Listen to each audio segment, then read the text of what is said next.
أعوذ بالله السميع العليم من الشيطان الرجيم نحن جعلناها تذكرة ومتاعا للمقوين. Kami menjadikannya, yakni menjadikan api itu sebagai peringatan dan bahan yang berguna bagi orang-orang yang bermusafir. Kami menjadikan api itu sebagai peringatan dan sebagai bahan yang berguna bagi orang-orang yang bermusafir. Surah Al-Waqi'ah ayat ke-73. Jadi kita bersyukur kepada Allah sebab masih lagi mengizinkan kita, ataupun dari segi hakikatnya masih lagi memilih kita untuk menyambung pengajian kitab Ihya Ulumuddin, yang mana pada malam ini sampailah kali yang ke-112. Kupasan malam ini sebagaimana yang dijanjikan dalam kuliah yang lepas, iaitu tentang neraka, An-Nar. 2 kali kuliah terdahulu kita cerita tentang syurga. Sampailah masanya kita cerita tentang neraka. Dan gambar itu bukanlah gambar neraka. Itu gambar di angkasa lepas sana, ciptaan lah, rekaan, seolah-olah planet-planet lah, planet-planet. Dan warna hitam, warna merah tu supaya sesuai lah dengan tema kita pada malam ni, iaitu cerita tentang neraka. Apabila kita tengok planet-planet tu, kita pun teringatlah yang kerajaan Allah ni sangat luas. Sangat luas, seolah-olah tidak ada tepi. Di planet bumi yang kita duduk ni seakan-akan sebutir debu, seakan-akan satu ketul habuk yang sangat halus, yang mana debu ini dia terapung-apung dalam kerajaan Allah yang sangat luas. Jadi apalah bandingan sebutir debu dengan kerajaan Allah yang sangat luas. Kalau nak dibandingkan planet bumi ini dengan kerajaan Allah, seakan-akan tak ada bandingan lah. Kalau bumi pun dah sedemikian kecil nilainya, apatah lagi diri kita berbanding kerajaan Allah. Dan tak ada nilai langsung kalau berbanding dengan Allah itu sendiri. Bumi pun dah seakan-akan satu butir debu. Yang kita ni lagilah kecil lagi, debu kepada debu. Dalam keadaan yang macam itu pun masih ramai lagi orang yang berasa dirinya tu orang besar. Bumi ni pun dah debu dah, kita ni lagilah debu di sisi kerajaan Tuhan. Tapi ramai lagi orang yang merasa diri dia tu besar.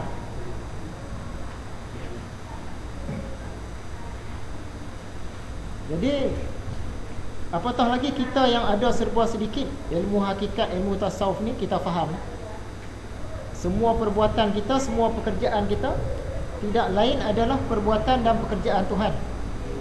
Semua keupayaan kita adalah keupayaan Tuhan. Kita bukan ada kuasa nak memandang. Kuasa memandang ni milik Tuhan. Kita bukan ada kuasa nak mendengar. Tak ada keupayaan langsung nak mendengar. Dari segi hakikatnya semuanya itu milik Tuhan, pendengaran Tuhan. Jadi diri kita sendiri itu pun dah kecil dah. Kalau kita sembang dari sudut hakikatnya, semuanya Tuhan belaka lah. Kita ni sekadar tempat laluan, jadi langsung tak ada nilai. Sebab itu orang tasawuf ni dia kata, hapuskan rasa besar kamu, nescaya akan terpandanglah kebesarannya. Hapuskan rasa besar kamu, nescaya akan terpandanglah kebesaran. Selagi kita duk pandang kebesaran diri dan kebesaran makhluk-makhluk ni, selagi itulah kebesaran Tuhan tu dia macam terhijab. Kita duk pandang luasnya langit, luasnya angkasa lepas sana. Kita nampak besarnya angkasa lepas tu, selagi itulah kebesaran Tuhan tu dia terhijab. Bila sampai satu peringkat nanti, mungkin kita akan berjaya lah menghapuskan rasa besar kita dan rasa besar makhluk ni. Masa itu baru kita nampak jelas besarnya Tuhan, kebesarannya. Hapuskan rasa besarmu, nescaya akan terpandanglah kebesarannya. Itulah sebagai mukadimahnya. Jadi sebelum kita sambung, kita nak imbas baliklah perkongsian dalam kuliah yang lepas, iaitu sambungan cerita tentang syurga, Jannah. Bolehkah kita ni beribadah kerana hendakkan syurga Allah? Memang boleh. Bahkan diperintahkan oleh Allah. Tapi janganlah sampai kita melebihkan syurga tu tadi berbanding kita nak Allah tu sendiri. Ada orang tak mau syurga tapi nak Allah saja, bolehkah? Nikmat tertinggi dalam syurga ni tidak lain ialah memandang wajah Allah. Jadi nak dapatkan nikmat tertinggi ni, mau tak mau kena masuk syurga dulu, kena melalui syurga. Ini bukanlah bermaksud Tuhan dia bertempat di dalam syurga, tapi syarat ni, syarat nak memandang wajah Allah, nak melihat zat Allah dengan sebenar-benar lihat tu, kenalah kita ni masuk ke dalam syurga. Jadi tak bolehlah kita nak tolak, kata tak mau syurga, nak Allah saja. Beramal kerana apakah yang paling bagus? Beramal kerana takut akan dosa, takut akan neraka kah? Beramal kerana hendakkan pahala, hendakkan syurga kah? Atau beramal kerana Allah semata-mata? Dah tentulah ketiga-tiga pun bagus, tapi maqam yang tertinggi ialah beribadah kerana Allah semata-mata. Itu peringkat yang tertinggi. Apakah maksud beribadah kepada Allah kerana Allah? Ada beberapa maksud. Antaranya, kita ni memandang wahdatul af'al, macam tadi lah. Tidak ada yang mendengar melainkan Allah, tidak ada yang memandang melainkan Allah, tidak ada yang melakukan gerak melainkan Allah. Kita dah nampak semua tu daripada Allah belaka. Masa tu dah mentauhidkan af'al. Jadi yang kita sembahyang tadi tu pun kerana Allah, bukan kerana kita nak sembahyang. Kita dah nampak semua pekerjaan Tuhan belaka dah. Aku sembahyang ni kerana Allah, bukan untuk Allah. Yang kita faham perkataan kerana tu untuk Allah. Aku berpuasa kerana Allah, untuk Allah. Sebenarnya berpuasa kerana Allah. Allah yang pilih kita untuk berpuasa tu. Itu dari sudut pandang tasawufnya lah, ilmu hakikatnya. Allah yang pilih kita untuk sembahyang. Allah yang pilih kita nak datang ke majlis pengajian ni. Semua gerak dia kan.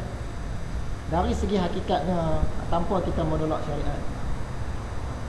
Satu lagi maksud beribadah kerana Allah ni ialah orang yang melakukan amal-amal kerana dia memang cinta kepada Allah, memang rindu kepada Allah, memang rindu dendam, memang dia suka kepada Allah ni. Jadi sebab itulah dia buat semayang-semayang sunat, sebab memang dia suka kepada Allah, nak dekatkan diri kepada Allah tu. Dia buat amal-amal tertentu, semua tu kerana dia cintakan kepada Allah. Jadi beribadah kerana cinta, bukan beribadah kerana takut. Beribadah kerana takut bagus juga, tapi beribadah kerana cinta tu, yang tu yang kita nak. Ada orang dia suka buat solat sunat sebab dia memang termotivasi dengan pahala dan syurga. Kenapa rajin buat sembahyang sunat ni? Ialah nak tambah pahala sikit kan, nanti mudah nak masuk syurga. Jadi dia beramal tadi kerana ganjaran. Boleh ke tak boleh? Boleh. Dan memang bagus. Ada orang dia tambah amal-amal ibadah, dia buat amal-amal kebaikan sebab dia rasa terancam dengan dosa dan neraka. Kenapa kamu buat begini? Kalau tak buat macam ni, tak keluar zakat ni, nanti dapat dosa. Bila dosa banyak dah neraka pula, jadi aku keluar zakat. Bagus ke tak bagus? Bagus. Cuma dari segi maqam tu berbeza. Sebab ada orang-orang, dan kita pun kadang-kadang kita buat amal-amal tertentu bukan kerana kita termotivasi dengan pahala dan syurga. Dan kita juga buat amal tu bukan kerana kita terancam dengan dosa dan neraka. Kita buat tu memang sebab kita suka. Kita rasa macam nak baca Quran, bukan kita ingat dosa pahala tadi dah, tak lah. Rasa nak baca tu sebab memang nak dekatkan diri dengan Tuhan. Kadang-kadang tengah malam kita berzikir seorang-seorang kita. Kenapa berzikir tu? Bukan termotivasi dengan pahala, terancam dengan dosa neraka tadi. Memang kita rasa sedap, sebab dekat dengan Tuhan bila zikir tu. Jadi menunjukkan kita pun kadang-kadang sampai makam tu. Tapi biasalah iman ni dia turun naik, naik turun. Bila iman kita lemah, kita motivasi balik dengan pahala, dengan syurga. Bila lagi lemah, kita ancam pula sampai nak semayang fardu pun rasa malas kan. Masa tu cinta kepada Allah dah tak ada dah tu, rasa malas nak semayang. Kita guna ancaman tadi.